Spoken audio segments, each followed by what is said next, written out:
창세기 42장 9절부터 우리 25절에 이 말씀을 보면 우리 42장에 있는 말씀에서 흉년으로 인해서 가나안 땅에 양식이 없었더라 그렇습니다. 그래서 야곱의 아들들을 이렇게 그 애굽으로 보내서 바로 그 양식을 사오도록 그 야곱의 아들들, 그러니까 막내 베냐민과 또 요셉을 제외한 10명의 아들을 이렇게 야곱은 이제 애굽으로 보내게 된 것이지요.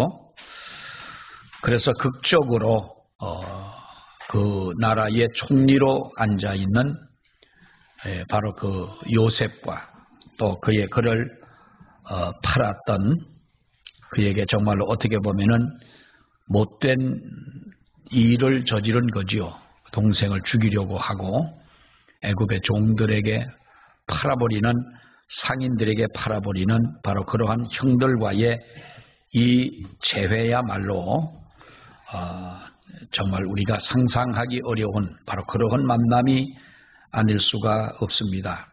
그런데 이 요셉과 형들이 재회를 했을 때 요셉의 형들은 자기 동생 요셉이 애굽의 총리가 되어 있을 것이다 라고 하는 것은 꿈에도 생각하지를 못했고, 우리가 6절에 보면은 바로 그 요셉 앞에 엎드려 절을 하는 그런 모습을 볼 수가 있죠.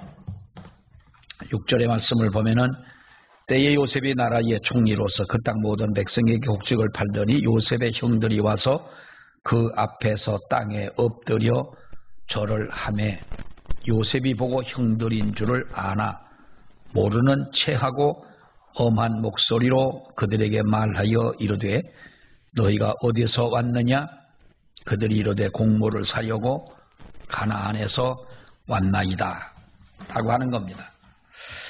자, 요셉은 그 형들을 알아봤지요.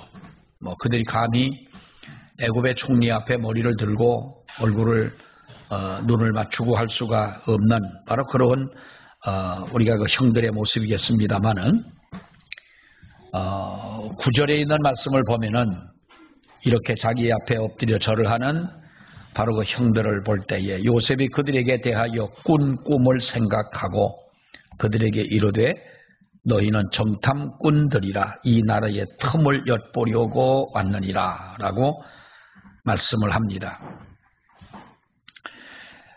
그 형들에게 모른 척을 하고 이렇게 자기 앞에 와서 절을 하는 그 10명의 형들이 와서 자기에게 절을 하는 그 모습을 본 요셉은 옛날에 꾸었던 꿈을 생각했더라라는 것입니다. 그러니까 과거에 보여줬던 곡식단들이 형들의 곡식단이 요셉의 곡식단에게 절을 하고 요셉의 별에게 형들의 별과 부모님의 별들이 요셉에게 절을 하더라 하는 거예요. 그것을 생각했다는 것이죠. 자, 그러나 요셉이 모른 척하고 그 형제들을 어떻게 합니까? 정탐꾼으로 몰아세웁니다. 너희는 곡식 사러 온 사람들이 아니고 가나안에서 바로 이 정탐을 하려고 왔다. 늘 관계가 좋지 않으니까요. 애굽과 이스라엘은 관계가 좋지 않은 바로 그런 사이였기 때문에 바로 정탐꾼이라고 몰아세우니까 형들이 자기네들은 정탐꾼이 아니라라고 이렇게 변명을 합니다. 그리고 변호하기를 자기네들은 12형제가 있는데 막내는 아버지와 함께 있고 하나는 어떻게 했더라? 없어졌더라 그랬어요. 그 없어진 아들이 누구예요? 요셉 아니겠습니까? 그러니 여러분 요셉이 그 말을 듣고 있을 때에 그 마음이 어떻겠어요? 수십 년이 지나가도 하나님의 약속하신 약속을 이루시는 분은 하나님이시라는 거죠. 우리 사람은 약속을 하고 저도 약속을 잘 지키는 편이었어요. 지금도 약속은 잘 지키려고 하고 시간도 잘 지키려고 해요. 사람이 그러죠. 어디 가다가 이거 우리가 목숨 걸고 갈 일이냐. 사실 그 약속 시간이야 조금 늦을 수도 있고 그렇지만 괜히 약속 시간을 하게 되면 그 얽매이게 되고 또 그걸 꼭 지켜야 되겠다는 마음이 있지 않습니까? 근데 사람은 우리가 아무리 그래도 하다 보면 하루 이틀 지나게 되고 1년이 지나게 되고 하다 보면 우리가 약속 쉽게 잊어버리죠. 옛날에 여러분 어릴 때 되게 어떤 약속합니까? 옛날에는 서울역 앞에 시계탑이 있었어요. 청량리역 앞에도 시계탑이 있었어요. 시계탑은 어느 역이나 거의 있었어요. 왜 있는 줄 압니까? 그때는 시계가 그렇게 많지가 않았었어요. 그리고 역에서는 열차 시간이 있기 때문에 시간을 잘 보라고 하는 의미에서 있겠죠. 그러니까 우리가 앞으로 몇 년이 지나간 후에 어느 날 눈이 내리는 날 시계탑 앞에서 만나자. 약속. 왜 그렇게 처음 듣는 얘기처럼 들으세요? 이런 약속 우리 한번 해봤잖아요. 서울역 앞에서 우리 한번 만나자. 언제요? 중학교 졸업하고 고등학교 졸업하고 졸업하는 날 친구들하고 약속하면서 10년 후에, 아주 10년 후면은 아주 엄청 먼 줄 알았어요. 그때는 10년 후면은요, 아주 어마어마한 시간이고, 엄청난 일일 걸로 생각을 했는데, 10년이 금방 가는 거예요. 그러니까 한 30쯤 됐을 때 그 약속 생각나요, 안 나요? 그런 약속은 그거는 완전히 약속은 약속이지만, 또 그 약속 믿고 또 나가 서 있는 또 멀대 같은 놈도 있기는 있어요. 그걸 약속이라고. 우리가 그런 약속들을 많이 하죠. 근데 여기 보면은 20년 정도의 세월이 흘러갔을 때 그때에 꾸었던 꿈을 기억하는 그 요셉의 그 마음이 어떻겠느냐. 그런데 형제들이 와서 말하기를 우리가 12형제가 있는데 막내는 아버지와 함께 있고 막내가 누구예요? 베냐민은 아버지와 함께 있고 하나는 어떻게 했다? 없어졌다는 거예요. 그 저들이 팔아가지고 장사꾼들에게 팔아서 애굽에 팔려와가지고 고생을 하고 이제 애굽의 총리가 되어진 그 동생 앞에 그 장본인 앞에 하나는 없어지고 말았다는 거예요. 우리는 절대로 정탐꾼이 아니다. 그러니까 여기서 요셉이 요구하는 게 뭡니까? 너희는 정탐꾼이다. 그러니까 3일 후에 다시 만나서 3일 동안 가두었다고 그랬어요. 3일 동안 우리가 그 17절에 보면은 그들을 다 함께 얼마를 3일을 가두어 두었다가 3일 후에 그 형들을 다시 만나 가지고 뭐라고 말합니까? 너희가 막내 동생을 데리고 오지 아니하면 곡식을 너희에게는 안 팔겠다. 그러니까 하나를 그 인질로 잡아두고 형제 중에 하나를 인질로 잡아두고 너희가 가서 만약에 정탐꾼이 아니라면 하나는 인질로 잡아두고 너희가 가서 막내 동생을 데리고 와라. 아버지 야곱이 부인이 몇 명이에요? 부인이 4명 아니에요. 네? 그러니까 4명의 부인에게서 낳은 아들들이 12명인데 그 중에 요셉의 친동생, 친형제는 누구예요? 다 이복동생이지만 형제들이지만은 친동생은 베냐민인 거예요. 물론 다른 형제들도 그렇지만은 그러니까 이 베냐민을 얼마나 친동생이었기 때문에 여러분 특별한 애정이 있을 것 아닙니까? 아무래도. 그래서 요셉은 그 막내를 데려와야 한다라고 말하고 그 형제들을 3일 동안 가두어 둔 것이죠. 그리고 3일 후에 형제들에게 제의를 합니다. 한 사람이 인질이 되고 막내 베냐민을 데려오라는 겁니다. 18절 19절에 말하죠. 그들이 그렇게 하겠다고 하면서 서로 말했습니다. 우리가 오늘 이 초점을 맞추고자 하는 부분이 바로 이 부분입니다. 여러분 우리 21절을 보세요. 21절 시작. 그들이 서로 말하되 우리가 아우의 일로 말미암아 범죄하였도다. 그가 우리에게 애걸할 때 그 마음의 괴로움을 보고도 듣지 아니하였으므로 이 괴로움이 우리에게 임하도다. 자, 여러분 이 말이 무슨 말인지 이해가 가지요? 21절의 말씀에 보면 그들이 자기 아우 베냐민의 일로 인하여 자기들이 범죄했다는 것을 말하는 거예요. 그가 우리한테 애걸복걸할 때 살려달라고 형들에게 그렇게 애걸복걸할 때 그 마음의 괴로움을 알면서도 우리가 듣지 아니한 것이 아니냐. 그런데 그 동생의 그때의 괴로움이 이제는 우리에게 임했다는 거예요. 자, 요셉이 어떻게 됐는지 아직 이들은 모르잖아요. 자기들이 팔아버린 것까지는 기억나는 것이지 그 뒤에 자기 동생 요셉이 어떻게 됐는지는 모르고 있는 거예요. 그러면서 이제 그 형들이 이렇게 말합니다. 여러분, 그들은 이러한 어려움을 당하고 나서 즉시 누구를 떠올립니까?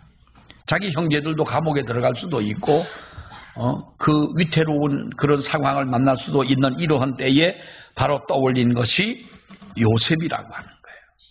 바로 그 순간에 장남 루벤이 말을 합니다. 22절 보세요. 22절 시작. 루벤이 그들에게 대답하여 이르되 내가 너희에게 그 아이에 대하여 죄를 짓지 말라고 하지 아니하였더냐. 그래도 너희가 듣지 아니하였느니라. 그러므로 그의 핏값을 치르게 되었도다.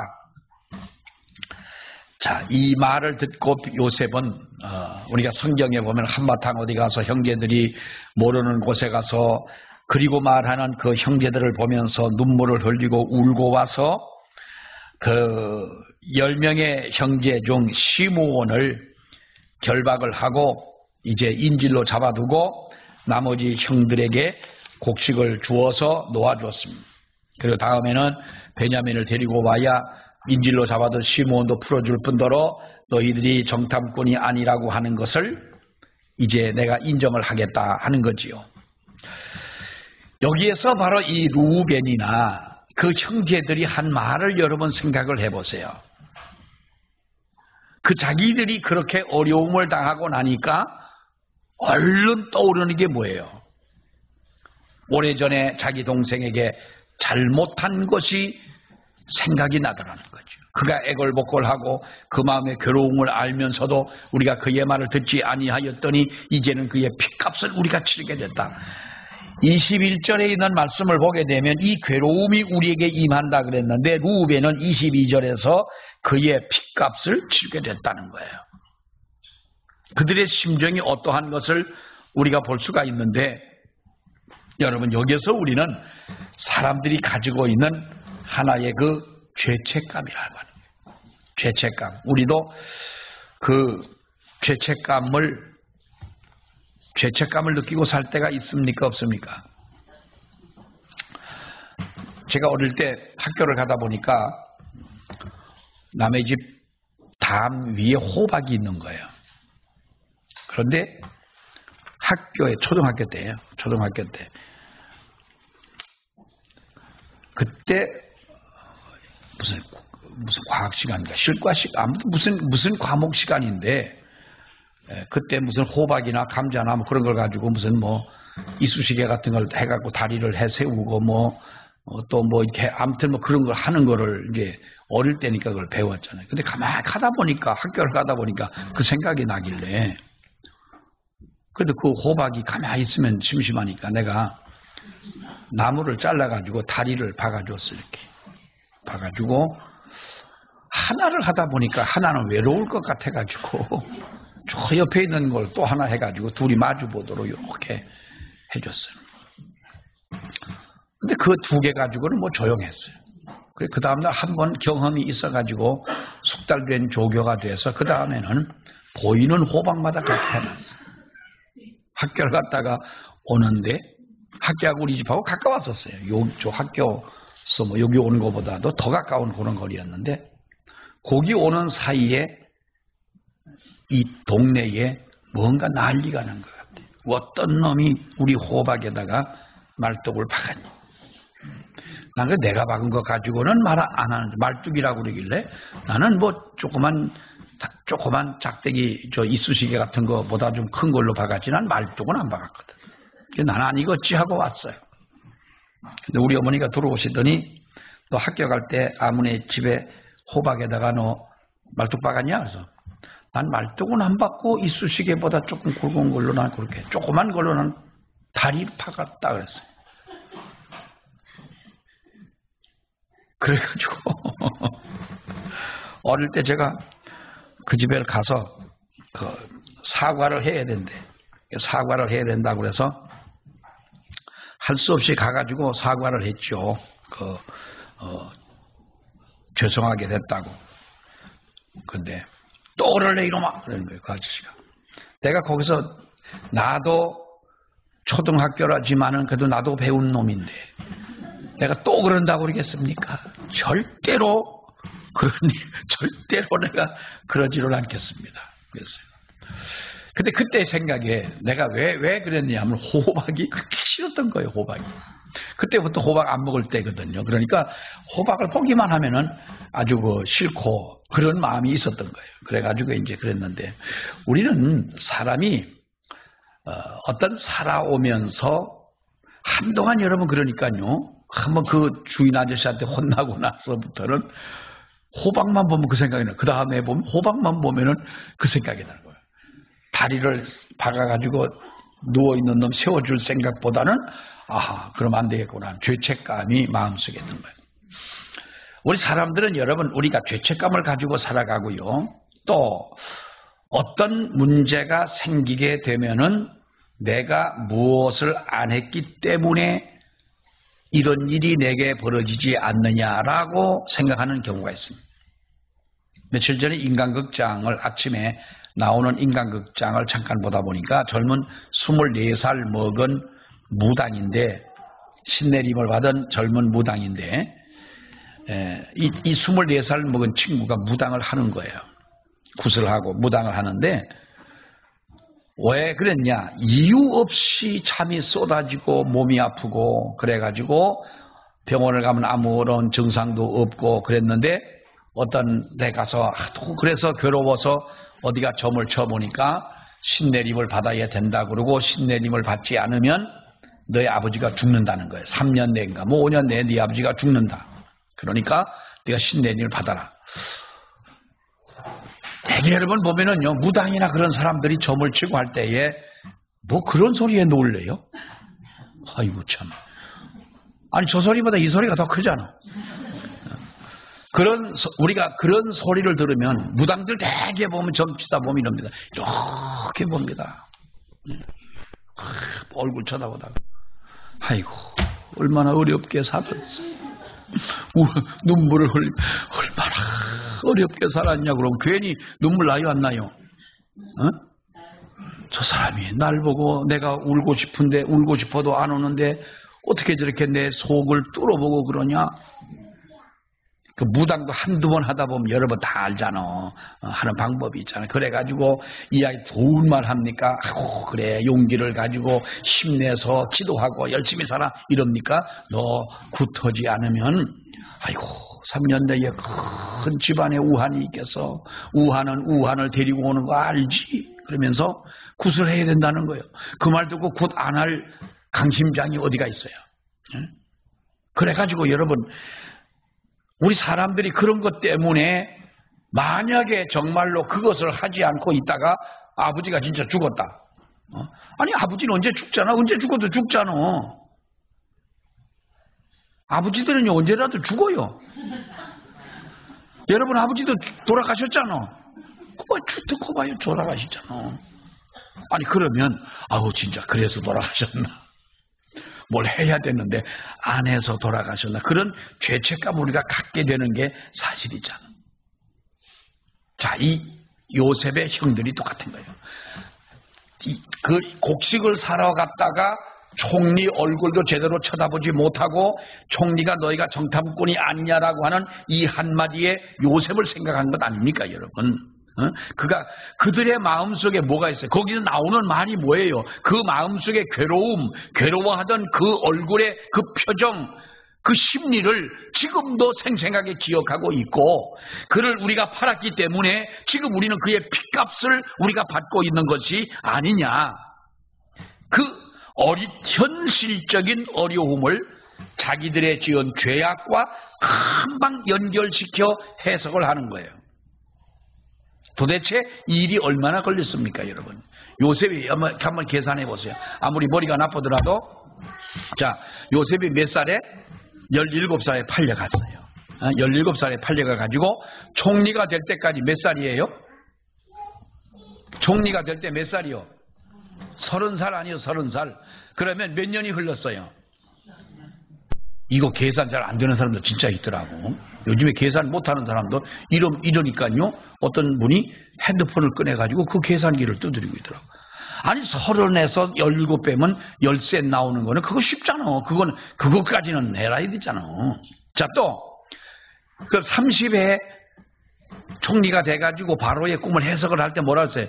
앞으로 7년 동안은 풍년이 오는데 풍년이 지나간 뒤에는 흉년이 돌아올 때 아주 극심한 흉년이 올 겁니다. 그러니까 풍년 7년이 지나갔잖아. 그럼 13년 지나간 데다 더하기 7을 하면 얼마요? 20년이죠.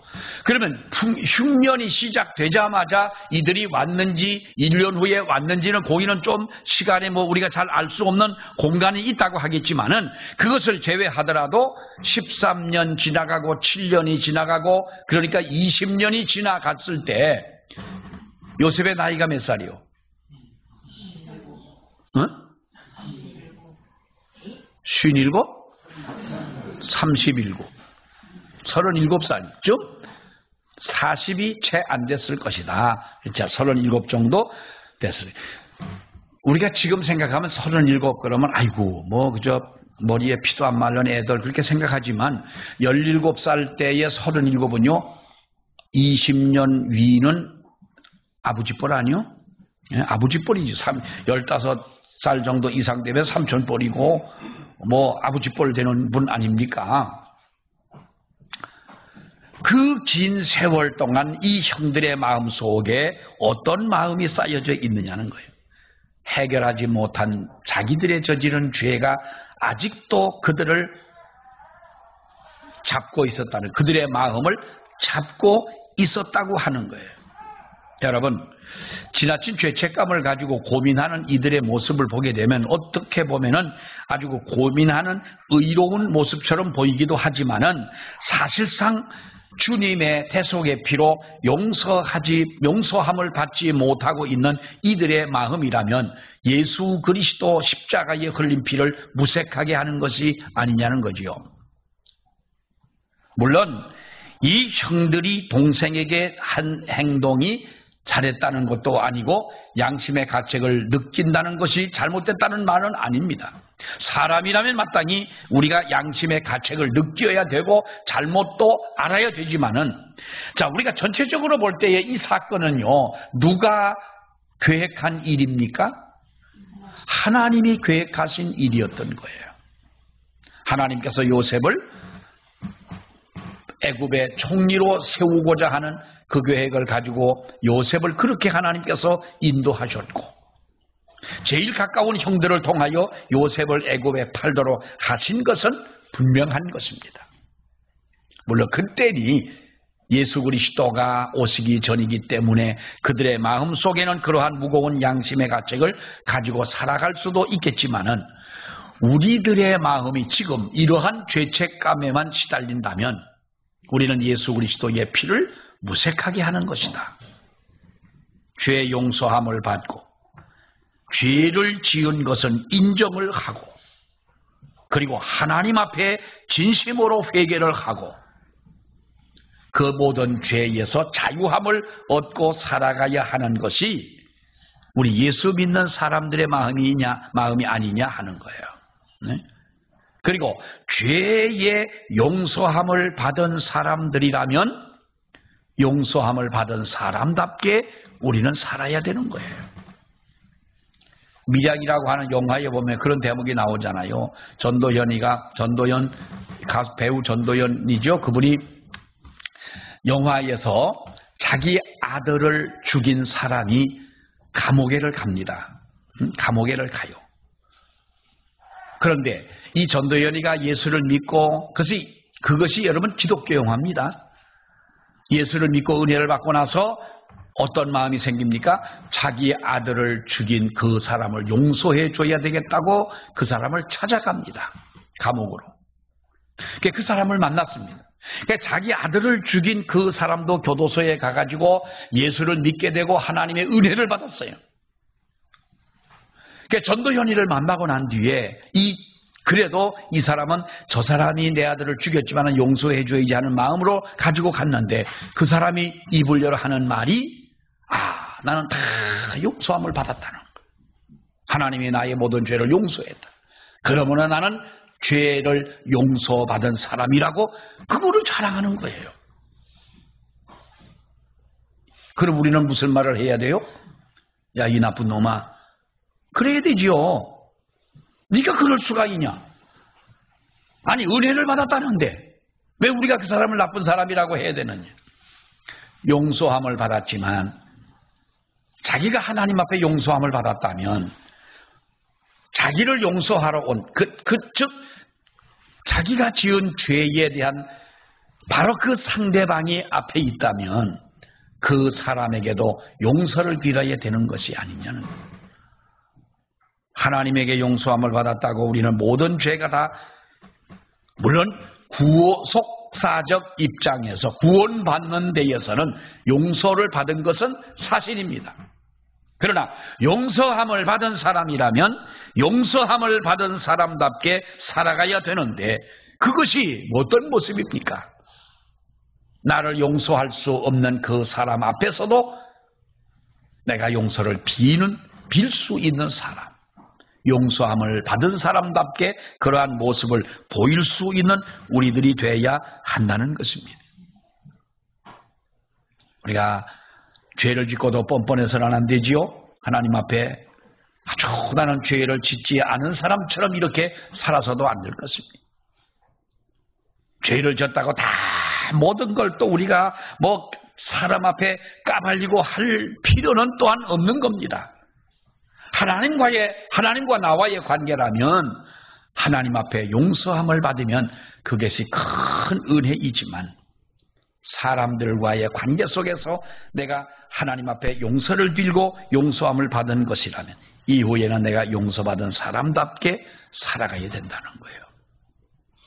이 형제들의 마음속에는 그것이 없었던 것이지요. 그러나 여러분 보십시오. 나중에 보면 어떻게 됩니까? 그 동생이 형들을 안고 울고 형들도 살아있는 그 동생을 보면서 애굽의 총리가 되어 있을 때 여러분 얼마나 그들이 놀랍고 얼마나 감사한 일이고 했겠어요. 따지고 보면 만약에 자기들이 어떠한 그런 원인을 제공하지 않았더라면 애굽의 총리는 못 됐을 거 아니냐. 그것을 가지고 주장할 수 있는 일은 아니죠. 자, 우리는 하나님 앞에 지난날의 모든 죄책감 속에 살아서는 안 됩니다. 지난날의 모든 죄는 하나님 앞에 우리가 진정으로 회개하고 용서함을 받는 우리들이 돼야 할 것입니다. 근데 하나님은 우리의 과거의 죄를 우리가 진실로 회개했다면 하나님은 그 죄를 자꾸 끄집어내고 또 끄집어내고 몇 개월에 한 번씩 끄집어내고 몇 년에 한 번씩 끄집어내서 어려움을 주는 하나님은 아니시라는 거지요. 어떤 교회가 교인이 새로 등록을 할 때 서약을 합니다. 서약을 하는데 어떻게 서약을 하느냐 이렇게 서약을 한대요. 나는 이 교회에 등록한 이 순간부터 죽을 때까지 이 교회의 교인이 되겠음을 서약을 합니다. 행여 내가 이 교회를 떠나게 된다면 저주를 받아도 좋습니다. 그래서 교회를 떠나게 되는 교인들이 불안해요, 안 불안해요? 아니 우리가 교회를 떠나게 되는 경우도 있잖아요. 어떻게 하든지 우리가 한 교회 평생 내가 그 교회를 섬기고 살아간다는 것도 귀한 일이겠지만 어떤 우리 큰 교회들 오래된 교회들 보게 되면 정말 수십 년씩 평생을 그 교회를 섬기는 분들이 계시잖아요. 그런 보배 같은 분들이 계십니다만은 또 다른 어떤 이유 때문에 우리가 어떤 교회를 옮기게 되는 경우도 있는데 실질적으로 여러분 있습니다. 나는 이 교회를 평생 동안 섬기겠습니다. 만약에 내가 이 교회를 떠나게 된다면 하나님 앞에 저주도 당연한 것으로 내가 받겠습니다. 이렇게 서약을 하라는 거예요. 등록할 때는 좋아서 갔는데 만약에 떠나게 되면 어떡합니까? 여러분 하나님은 그렇게 우리를 정죄하시는 하나님은 아니시라는 거예요. 여기에만 하나님이 계시는 건 아니잖아요. 저쪽의 교회만 하나님이 계시는 것도 아니죠. 하나님은 이 우주 공간에 안 계신 곳이 없는 우리 하나님이십니다. 우리가 죄 때문에 우리는 하나님 앞에 죄책감에 억눌려 살아가서도 안 되는 우리들이라는 죄의 문제를 하나님 앞에 해결해야 되는 것이며 죄를 가지고 살아갈 수는 없는 것입니다. 용서함을 받고 우리가 하나님 앞에 깨끗함을 받고 그리고 하나님의 주시는 이 자유함 속에서 어떤 일을 만나더라도 우리는 하나님께 감사할 수 있는 그와 같은 일들이 이루어져야 되는. 여러분 한번 상황을 바꿔놓고 생각을 해보세요. 요셉의 형들이 애굽의 곡식을 사러 갈 때에 자기 동생이 어떻게 해가지고 누구의 소개로 애굽을 내려가서 처음에는 어렵지만 나이가 들어 30이 됐을 때 총리가 되었다는 이 이야기를 듣고 만약에 곡식을 사러 갔다면 다른 사람들보다 얼마나 어깨에 힘이 들어갔겠어요. 만약에 미리 그것을 알았고 그렇게 전개되는 이 과정 속에 그들이 지내왔다면 그 모든 과정이 얼마나 감사한 조건이 됐겠느냐는 거예요. 문제는요, 우리가 하나님 앞에 숨겨놓은 모든 것들이 없는 어느 것을 보더라도 하나님 앞에 부끄러움이 없는 그러한 삶 살아가는 것이 우리 하나님의 자녀들의 삶인 줄로 믿습니다. 우리 기도하겠습니다. 하나님 아버지 은혜를 감사합니다. 하나님의 섭리 가운데 모든 일을 이루어 가시는 하나님은 요셉을 애굽에 보내신 것도 형제들의 한순간 잘못된 판단도 있었지만 그러나 그 모든 일들을 통하여 하나님의 거룩한 역사를 이루어 가신 것을 아버지여 믿습니다. 하나님은 지금도 우리를 이끌어 가시는 과정 속에 그렇게 저희들을 인도하시고 우리를 붙잡아 주시고 또 우리를 사용하시는 줄로 아버지여 믿습니다. 하나님 앞에 믿음으로 살아가는 저희들이 온전히 순종하며 나아갈 수 있도록 아버지여 도와주시고 우리가 어느 때라도 하나님 앞에 양심의 가책 속에 눌려 살아가는 그러한 우리들이 되지 않도록 하나님 저희를 축복하여 주시옵소서. 이 시간도 하나님 앞에 우리 예물 드린 귀한 이은규 집사님과 이경인 집사님 예물 드려 싸우니 하나님의 그 손길에 복을 주시고 그 가정의 은혜 위에 은혜로 주님 축복해 주시옵소서. 예수님 이름으로 기도하옵나이다. 아멘.